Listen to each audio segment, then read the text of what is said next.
Muchas gracias, muy buenas tardes, Presidenta, mesa directiva, con su permiso. Compañeros, compañeras, miren, en el 2014 fue creado el Código Nacional de Procedimientos Penales con la finalidad de dar un protocolo de actuación en el proceso penal, garantías para la víctima e imputado,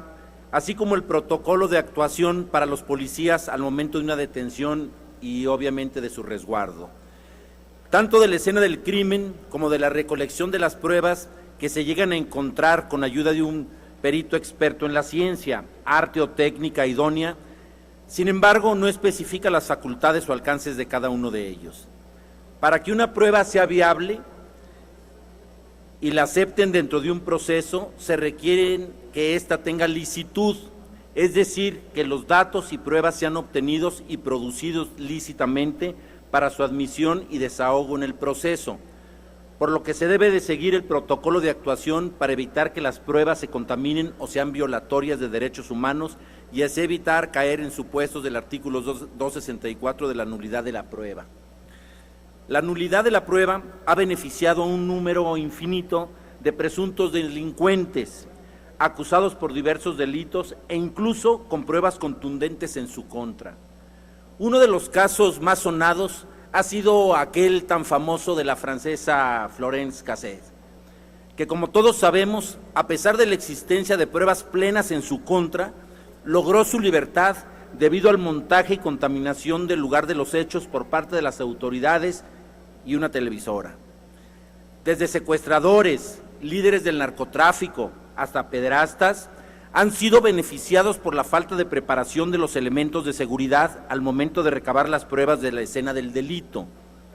Ante esto resulta de suma importancia tomar en cuenta las diferencias entre la labor del policía de cualquier rango y la actuación del policía de investigación o encargado de la recolección de los hallazgos,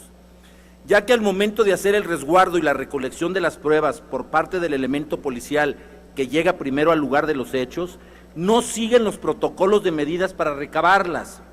Y no las siguen, ¿saben por qué? Porque ni siquiera las conocen, no cuentan con preparación adecuada, preparación que en el mejor de los casos recibieron una sola vez en la academia, pero a la que no le dan continuidad con cursos que fortalezcan esos conocimientos.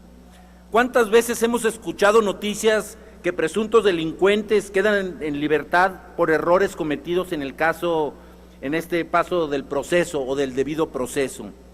Y si eso sucede en las grandes ciudades, imaginemos un poco lo que sucede en los municipios en los que no pasan de una docena de policías, que no tienen capacitación o conocimiento de cómo actuar ante determinadas situaciones. Hay reclamos que la impartición de justicia no se convierta en una puerta giratoria para que los delincuentes salgan.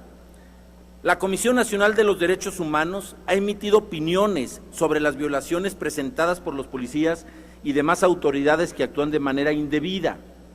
desde que inicia el proceso hasta su conclusión, con la finalidad de evitar que se vulneren los derechos de las víctimas. Sin embargo, esto no garantiza que se haga justicia, ya que el probable responsable sale en libertad y la sanción de la que el servidor público es acreedor no resarce la pena que del delito en cuestión. Es increíble que tanto los probables criminales como sus defensores se percaten del desconocimiento y poca preparación de las autoridades y que las mismas autoridades no hagan absolutamente nada. Se debe redefinir el concepto de resguardo y recolección de pruebas, distinguiendo las facultades entre policías y policías especializados o de investigación. Y lo más importante, proporcionarles de manera continua una preparación y capacitación constante que les permita tener presente el protocolo de actuación y los límites de sus funciones ante un ilícito y resguardo del lugar de los hechos.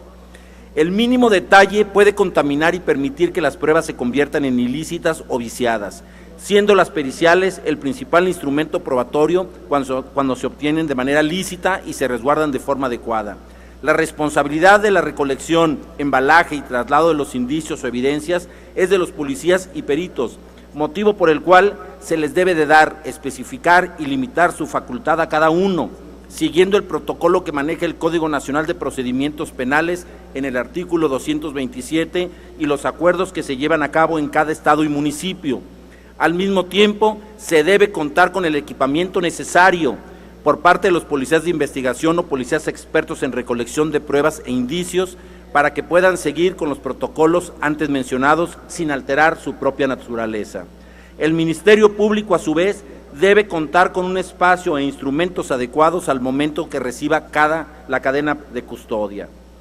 por lo que debe ser requisito indispensable que todos los elementos que intervengan en la cadena de custodia y recolección de pruebas, los policías, peritos y ministerios públicos, deban por obligación saber todos los lineamientos y requisitos necesarios para llevar a cabo los documentos o formatos desde el lugar de la intervención, la cadena de custodia y la entrega-recepción de los indicios o elementos materiales probatorios es fundamental. Es cuanto, Presidenta. Muchas gracias.